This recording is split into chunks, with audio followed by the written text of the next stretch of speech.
Frères et sœurs, heureux de nous retrouver ici ou là chez nous à travers la technique. L'essentiel, c'est de prendre ce temps pour nous unir à Dieu, pour nous rapprocher de lui, nous qui approchons du temps de Noël. Noël. Nous accueillons, nous allons prendre ce critère-là aujourd'hui, la lumière, lumière du monde. Si on allume 3 bougies, qu'est-ce que ça veut dire? On pourrait croire que c'est plus esthétique dans le cadre de Noël. Oui, c'est plus beau, c'est tout. Non, il y a toujours des lumières, des cierges sur l'autel pour nous dire que c'est le Christ, lumière du monde, que nous accueillons. Et ce n'est pas seulement ici, sur l'autel. Notre préparation, c'est d'accueillir en nous, que nous vivions ainsi de lui, et nous l'accueillons en le saluant au nom du Père, et du Fils, et du Saint-Esprit. Amen. Le Seigneur soit avec vous. Et avec votre esprit. Soyez dans la joie du Seigneur. Soyez toujours dans la joie. Le Seigneur est proche. Oui, ce 3e dimanche de l'Avent est marqué par la joie. C'est bien moderne. On prend toujours les devants. On doit toujours aller plus vite. Oui, soyons joyeux d'accueillir en vérité celui qui se fait homme, celui qui est Dieu, celui qui accepte de naître de la Vierge Marie. Et que de témoins, ce sera les lectures que nous entendrons. Mais Seigneur, aide-nous à nous rapprocher de toi, en nous donnant encore le signe de ton amour, le signe du pardon que nous te demandons.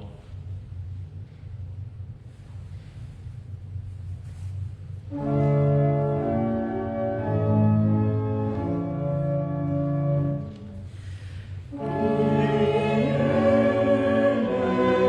eleison,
Tout-Puissant d'amour nous montre, nous manifeste sa miséricorde. Il nous attire à lui, maintenant et pour les siècles des siècles. Amen. Tournons-nous vers le Seigneur, prions-le.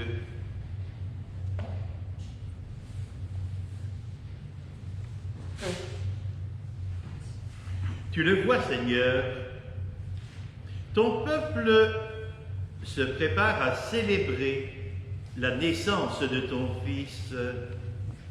Dirige notre joie vers la joie d'un si grand mystère, pour que nous fêtions notre salut avec un cœur vraiment nouveau.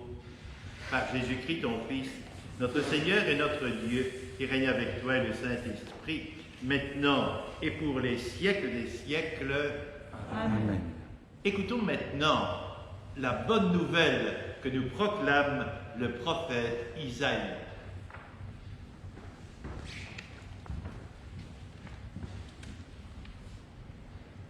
Lecture du livre du prophète Isaïe. L'Esprit du Seigneur Dieu est sur moi, parce que le Seigneur m'a consacré par l'onction.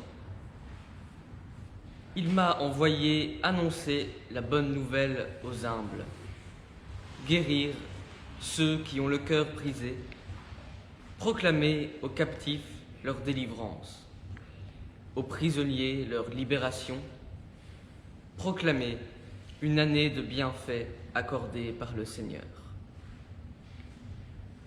Je tressaille de joie dans le Seigneur, mon âme exulte en mon Dieu, car il m'a vêtu des vêtements du salut, il m'a couvert du manteau de la justice, comme le jeune marié orné du diadème, la jeune mariée que par ses joyaux. Comme la terre fait éclore son germe et le jardin germer ses semences, le Seigneur Dieu fera germer la justice et la louange devant toutes les nations. Parole du Seigneur. Nous rendons grâce à Dieu.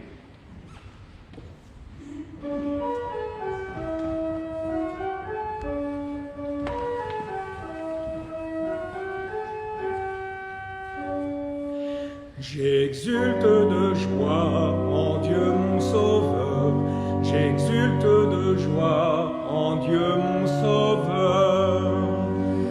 J'exulte de joie en Dieu mon Sauveur, j'exulte de joie en Dieu mon Sauveur. Mon âme exalte le Seigneur, exulte mon esprit en Dieu mon Sauveur. Il s'est penché sur son humble servante. Désormais tous les âges me diront bienheureuse. J'exulte de joie en Dieu mon Sauveur, j'exulte de joie en Dieu mon Sauveur.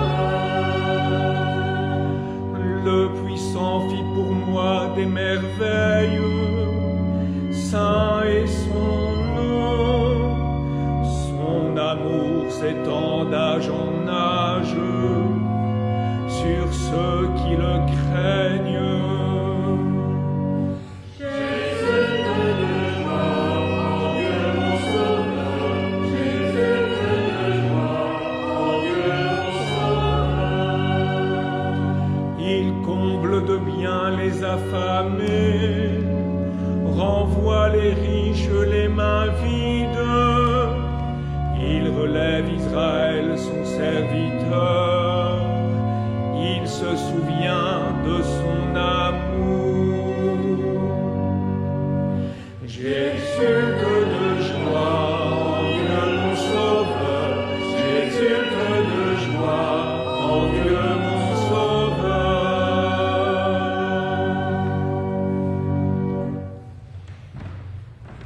Écoutons Saint Paul nous rappeler le chemin de la joie et de la paix.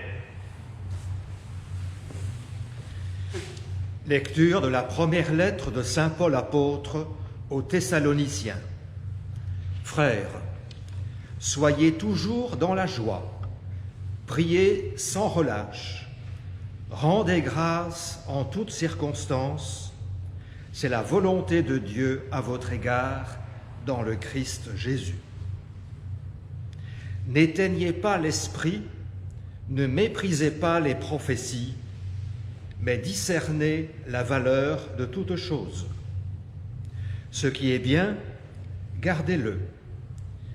Éloignez-vous de toute espèce de mal. Que le Dieu de la paix lui-même vous sanctifie tout entier. Que votre esprit, votre âme et votre corps soient tout entiers gardés sans reproche pour la venue de notre Seigneur Jésus-Christ. Il est fidèle, celui qui vous appelle.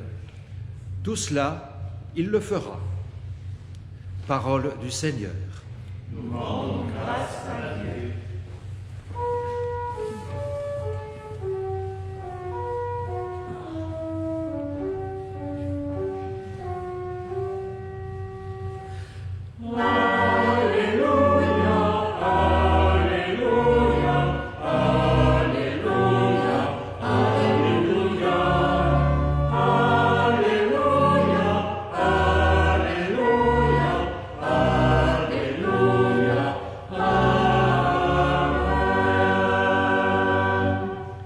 L'Esprit du Seigneur est sur moi. Il m'a envoyé porter la bonne nouvelle aux pauvres.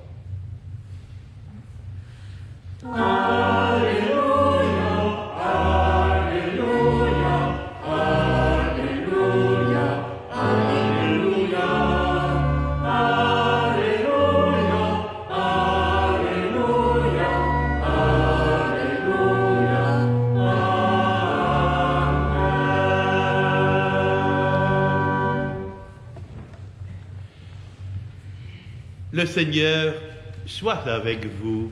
Et avec votre esprit. Évangile. Bonne nouvelle de Jésus-Christ selon saint Jean. Gloire à toi, Seigneur. Il eut un homme envoyé par Dieu. Son nom était Jean. Il est venu comme témoin pour rendre témoignage à la lumière, afin que tous croient par lui.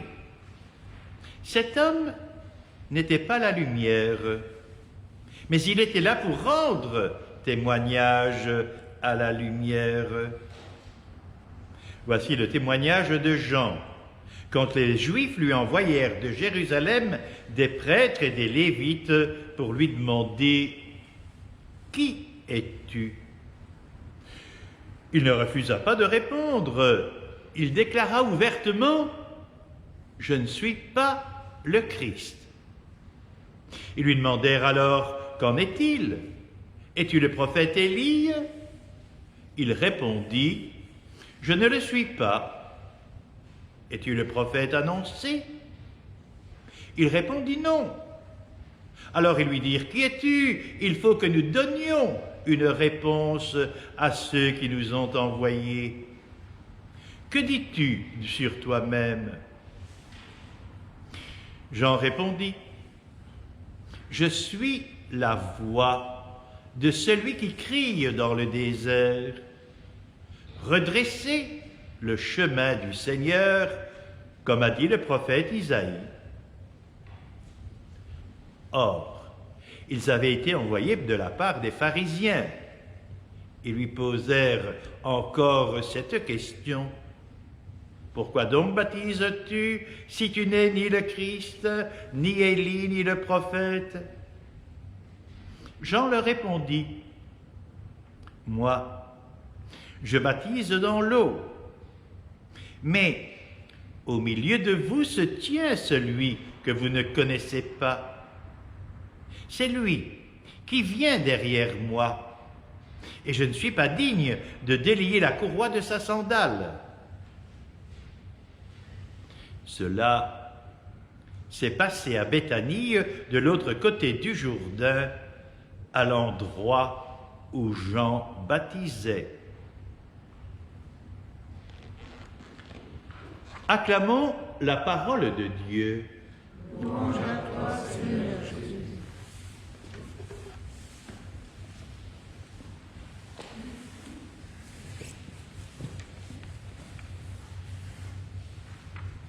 C'est vrai que c'est un dimanche marqué, les textes nous parlent de la joie, mais on n'est pas encore à Noël.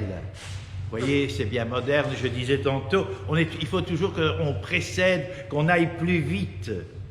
Mais pourquoi cette joie? Sur quoi est-elle fondée? Elle est fondée sur le témoignage. C'est ce qu'il y a de plus grand. Le témoignage. Vous avez remarqué peut-être que dans les premières phrases de l'évangile de Jean, il est dit 4 fois témoin ou témoignage. Ce qui souligne l'importance du rôle de Jean-Baptiste. Il est déjà exprimé dans cette répétition. Et il est le témoin pour qui? Alors on va prendre une image, il est le témoin de la lumière. La lumière est venue dans le monde. C'est déjà dans la Bible, tout au début, dans l'Ancien Testament, dans le livre de la Genèse. Le premier verset nous dit « Dieu sépara la lumière des ténèbres. » Mais la création des astres qui procurent la lumière, c'est le 4e jour. Et où il dit qu'il créa les astres pour veiller sur le jour comme veiller sur la nuit.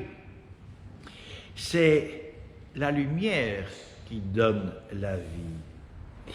Donc si c'est le 4e jour, souvenez-vous aussi que quelques jours avant sa passion, Jésus est à Béthanie, chez César. Il est venu à Béthanie et justement Lazare vient de mourir.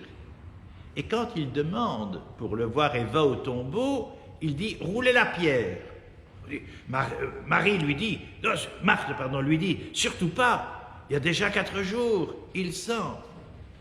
Et pourtant, Lazare va voir la lumière du jour.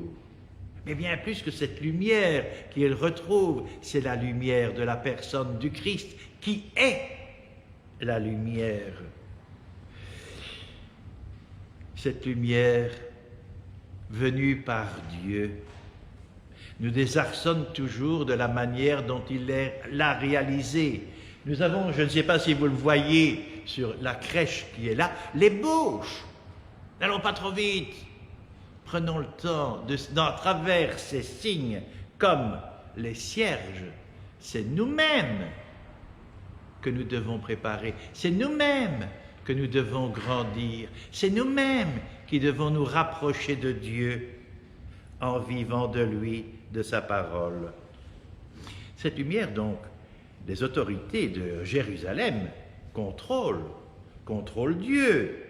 Et alors ils envoient des représentants auprès de Jean-Baptiste, parce qu'il rend témoignage.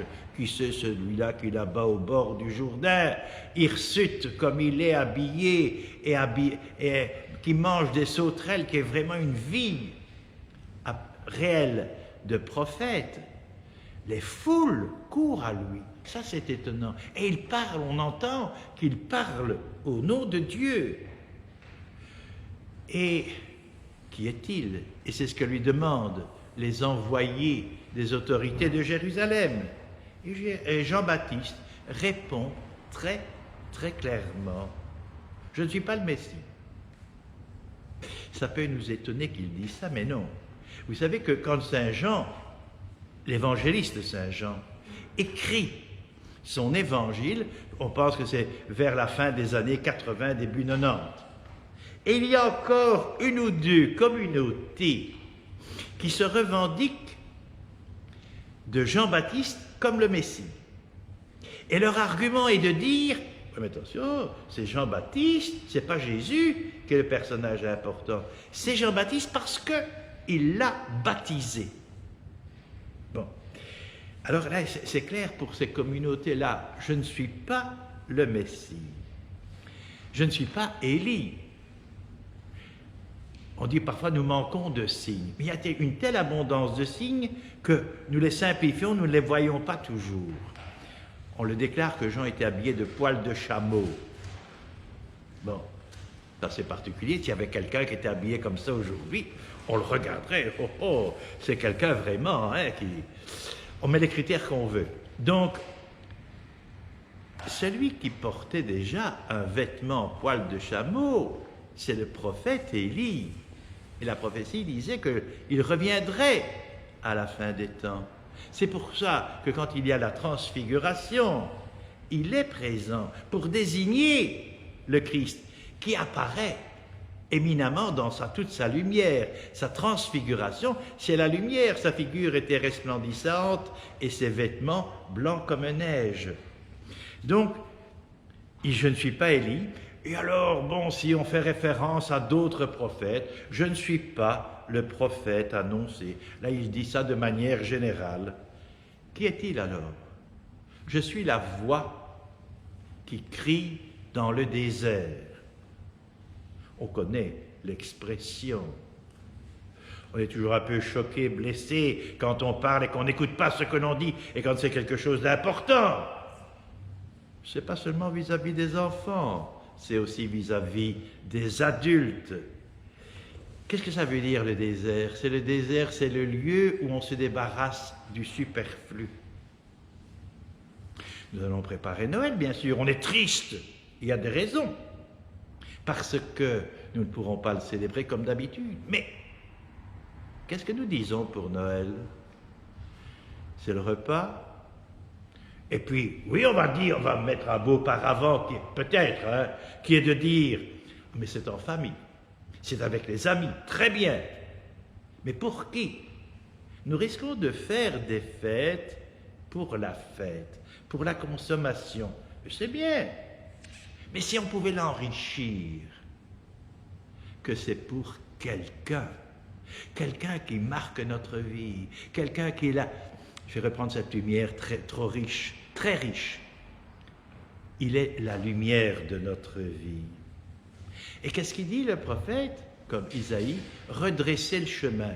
C'est très résumé, c'est changeant. Si vous prenez l'évangile de Matthieu et Luc, il donne redresser les chemins, non, mais aussi aplanir les montagnes, combler les ravins, et surtout avoir une attitude qui fait vivre l'autre. C'est là que réside la conversion, qu'est là que se trouve le changement que nous sommes appelés pour vivre vraiment Noël. Mais pour faire cela, pour se changer, on sait bien chez les autres, on est toujours impatient comment ils ne changent pas. Mais soi-même, change-t-on si vite? Se convertir prend du temps. Nous avons eu et nous avons encore une semaine pour grandir dans notre humanité, et nous ne pouvons le faire qu'avec la lumière du Christ, de celui qui vient. Et il y a des signes. Jean donne un signe qui est très extérieur, le baptême d'eau. Mais comme faisaient certains, comme Qumran par exemple, la communauté de Qumran qui prenait beaucoup de bains, au moins un par jour, mais ce n'est pas cet acte-là qui me change, qui change ma façon d'être, de vivre, mon rapport avec les autres et mon rapport avec Dieu. C'est l'Esprit Saint, et c'est ce qu'annonce Jean-Baptiste. Lui vous baptisera dans l'Esprit Saint. Oui, Dieu vient présent dans notre monde, dans notre vie.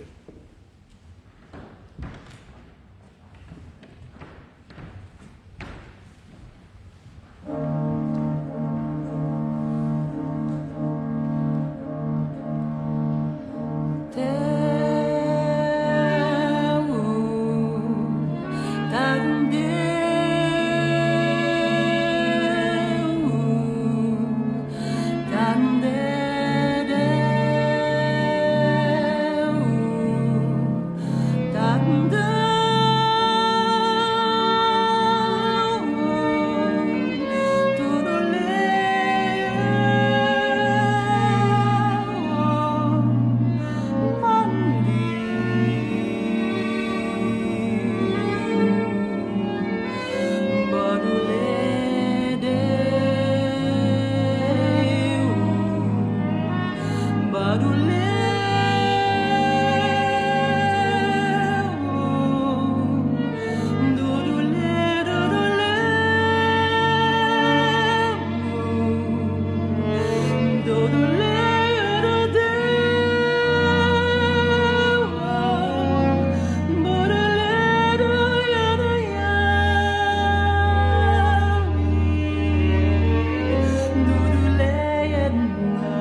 Oui, pour accueillir le Seigneur lumière davantage, proclamons et demandons au Seigneur de grandir notre foi, nous qui la proclamons.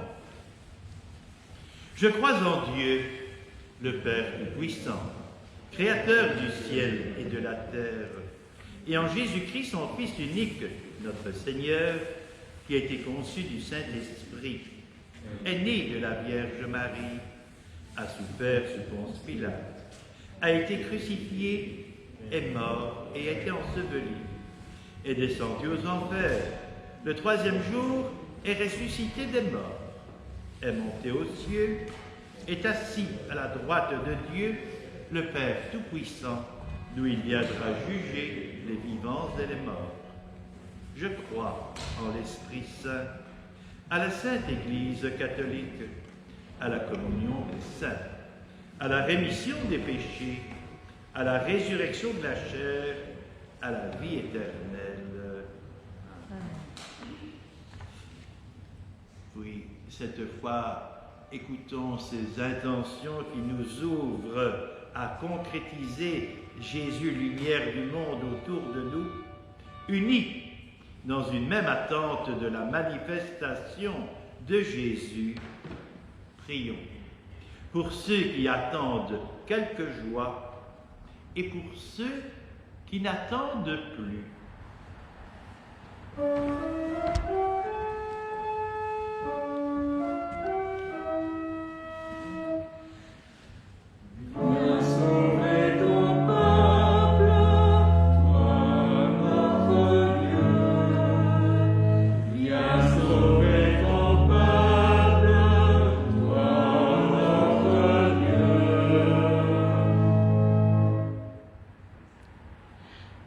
Confier à ton Église, Seigneur, la bonne nouvelle du salut.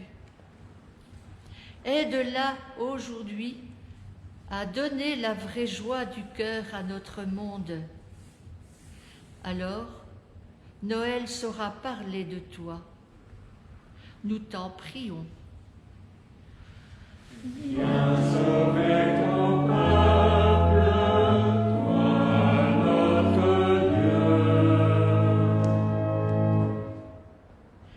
Tu désires vraiment, Seigneur, le bonheur de tous les hommes, la paix et la justice pour toutes les nations.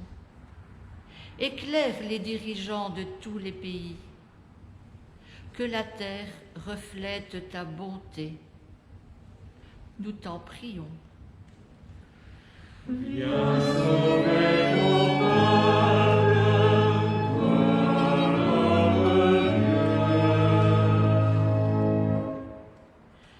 Tu nous envoies, Seigneur, guérir les cœurs brisés par la solitude, l'indifférence, l'injustice. Rends-nous attentifs à la santé et au bien-être de ceux qui nous entourent. Alors, la tristesse se changera en joie. Nous t'en prions. Viens sauver ton peuple, toi notre Dieu. Tu nous as consacrés, Seigneur, par l'onction reçue au baptême. Vois tous les membres de nos communautés. Redis-nous aujourd'hui de quel amour tu nous aimes, afin que nous préparions joyeusement ta venue. Nous t'en prions. Viens sauver ton peuple, toi notre Dieu.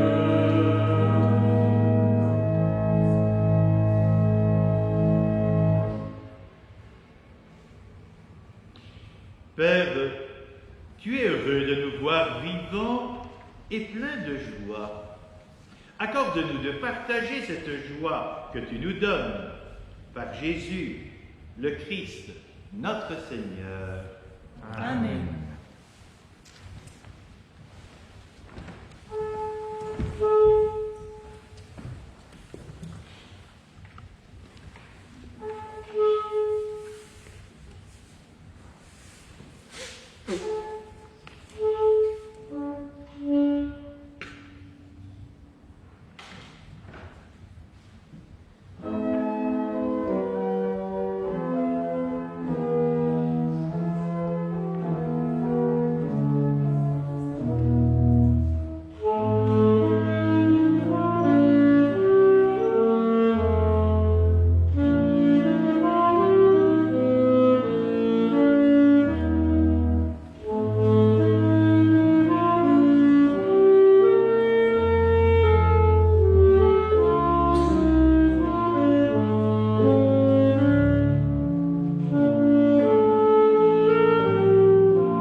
Prions ensemble au moment d'offrir le sacrifice de toute l'Église.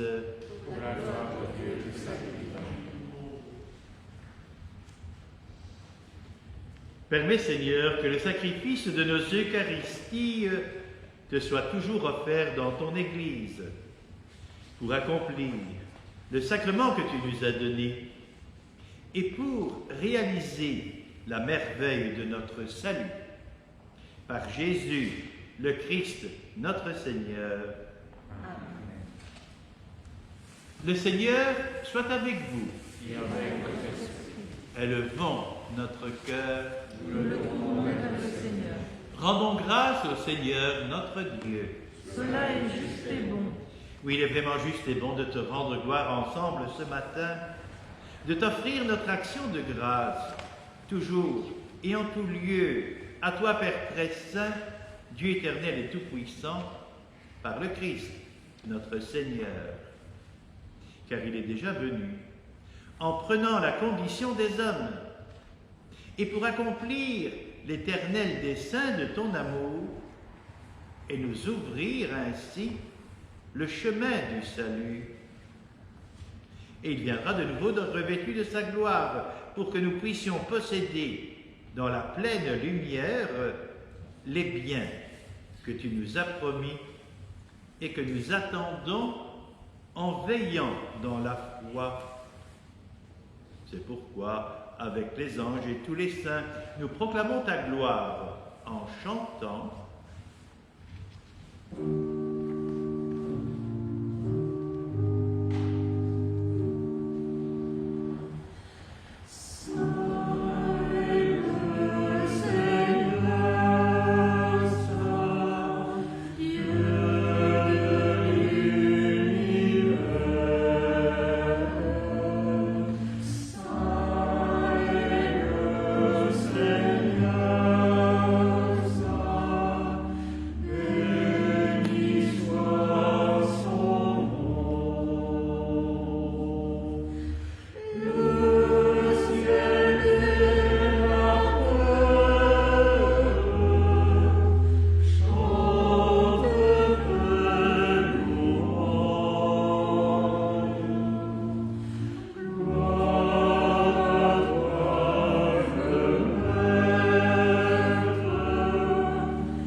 Toi qui fais depuis les origines ce qui est bon pour l'homme, afin de le rendre saint comme toi-même es saint, regarde ton peuple ici rassemblé et mets à l'œuvre la puissance de ton Esprit Saint pour que ces offrandes, ce pain et ce vin deviennent pour nous le corps et le sang de ton Fils bien-aimé, Jésus le Christ, en qui nous sommes tes fils. Oui, nous étions perdus, incapables de nous rapprocher de toi, et tu nous as aimés du plus grand amour. Ton Fils, le seul juste, s'est fait homme, est né de la Vierge Marie, et s'est livré ainsi entre nos mains, et fut cloué sur une croix. Mais avant que ses bras étendus dessinent entre ciel et terre le signe ineffaçable de ton alliance, Jésus voulut célébrer la Pâque au milieu de ses disciples. À table avec eux, il prit le pain. Il prononça la bénédiction pour te rendre grâce, puis il le rompit et le donna aux siens en leur disant : prenez et mangez-en tous. Ceci est mon corps livré pour vous.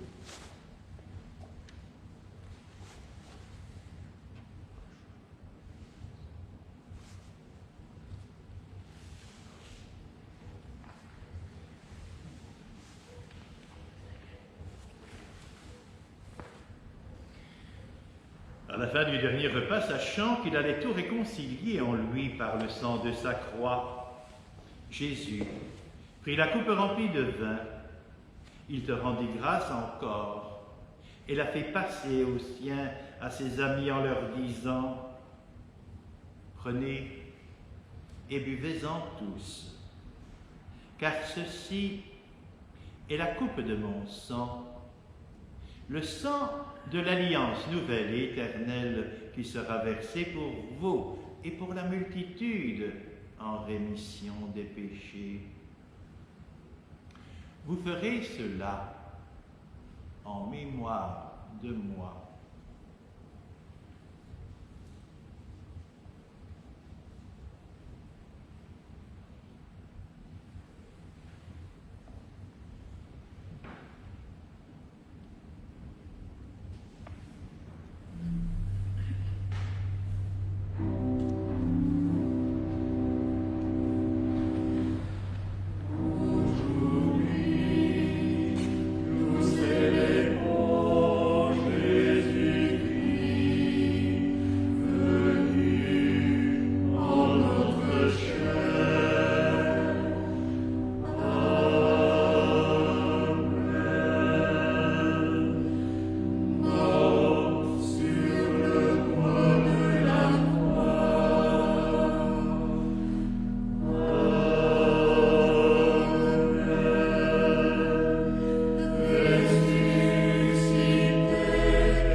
Oui, nous faisons bien ici mémoire du Christ, notre Pâque et notre paix définitive, en célébrant sa mort et sa résurrection, en appelant le jour béni de sa venue et de notre joie. Nous te présentons, Dieu fidèle et sûr, l'offrande qui remet tous les hommes dans ta grâce. Et regarde avec amour, Père très bon, ceux que tu attires vers toi, leur donnant de communier à l'unique sacrifice du Christ, qu'ils deviennent ensemble, par la force de l'Esprit Saint, le corps de ton Fils ressuscité, en qui sont abolies toutes les divisions. Et nous te prions pour ceux et celles que nous voulons soutenir de notre prière, tous ceux qui souffrent d'isolement, tous nos malades. Oui, tiens-nous les uns et les autres en communion d'esprit et de cœur aussi, avec notre pape François et notre évêque Guy. Et aide-nous en ce temps de l'Avent à nous préparer à la venue de ton Fils, de ton règne, jusqu'à l'heure où nous serons devant toi, saints parmi les saints du ciel, aux côtés de la Vierge Marie et des apôtres, avec nos frères et sœurs qui nous ont quittés, qui sont morts, et que nous confions à ta miséricorde.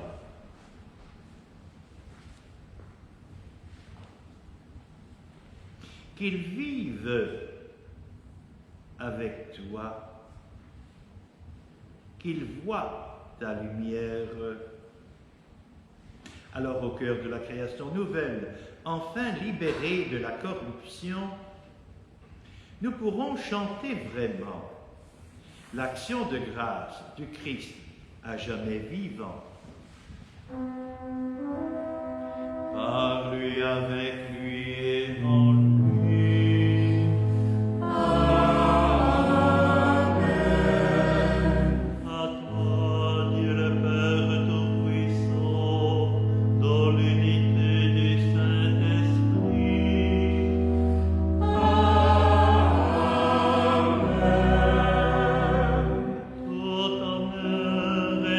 Gloire pour les siècles des siècles.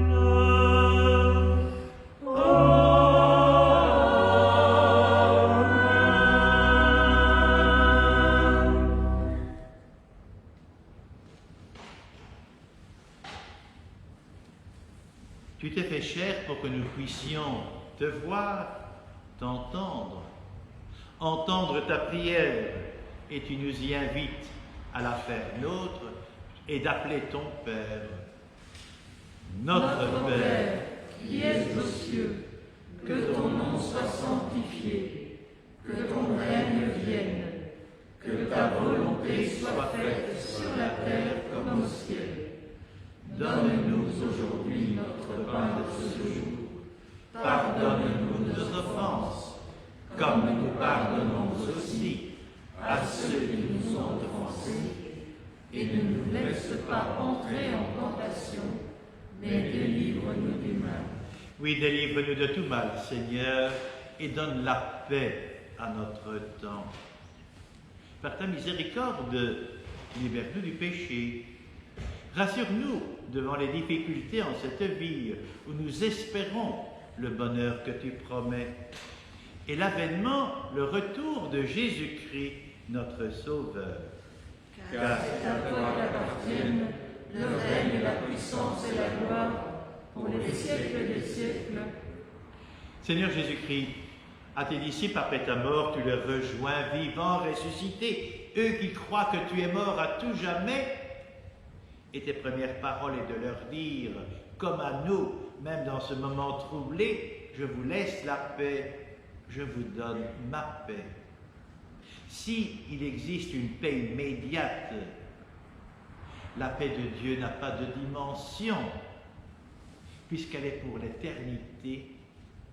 Elle nous dit que nous sommes faits pour vivre avec lui pour toujours, quoi qu'il arrive. Seigneur, donne-nous cette paix présente et la tienne. Nous te la demandons. Que la paix du Seigneur soit toujours avec nous. Nous ne ferons pas un signe de paix, mais pensons un peu à l'intime de nous-mêmes. Qu'est-ce que nous pourrions faire dans ce temps confiné? C'est encore plus difficile. Que nous pourrions faire pour que la paix règne au moins autour de nous.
Heureux sommes-nous maintenant de te recevoir, mais nous pourrons bien reprendre nos célébrations et le recevoir. Mais accueillons-le. Voici l'agneau de Dieu, celui qui enlève le péché du monde et qui nous donne la vie. Seigneur, je ne suis pas digne de te recevoir, mais dis seulement une parole et je serai guéri.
Disciples du Seigneur, reposez sur son cœur.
Oui, remercions.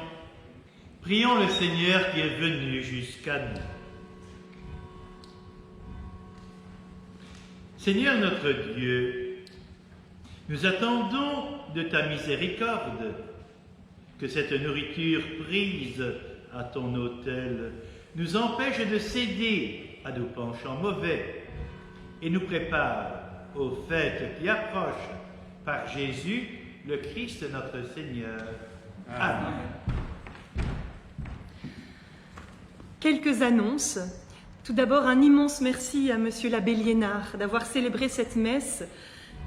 Son dévouement total lors de la préparation, son écoute, sa présence. Merci Monsieur l'abbé. Bonne nouvelle, nos églises sont à nouveau ouvertes. Nous poursuivons ensemble notre prière en participant à l'Eucharistie dans nos églises. Tout ça est en train de se mettre en place. Vous trouverez donc très bientôt à l'entrée des églises la feuille avec l'horaire des messes pour Noël et jusqu'à fin décembre. D'ores et déjà, je peux vous informer de l'horaire des messes en semaine. À l'église de Jolin-Merlin, du lundi au vendredi, il y aura une messe à 9h.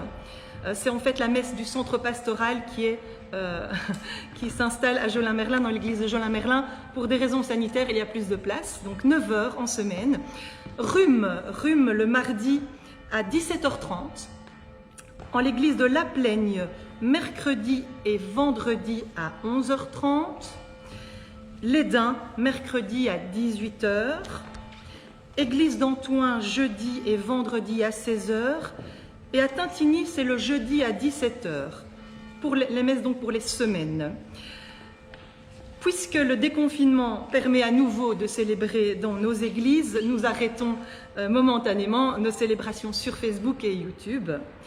Un grand merci au Père Igor. Père Igor, peut-être venir devant la caméra, s'il te plaît. Si, qui est notre violoniste également. Père Igor, sans qui nous n'aurions pu réaliser cette union de prière.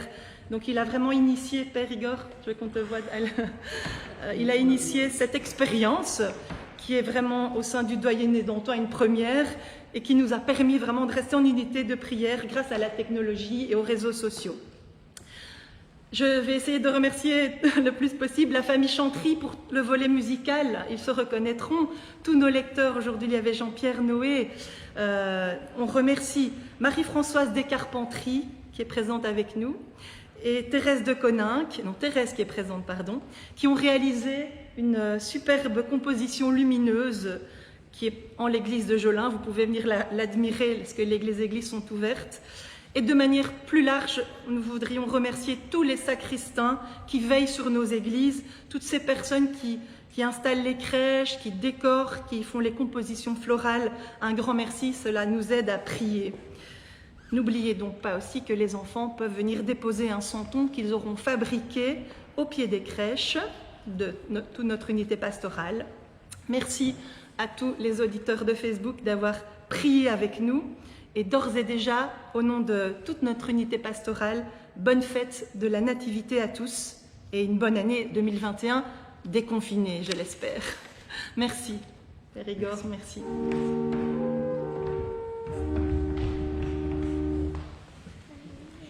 Il n'y a rien de plus triste qu'un homme seul.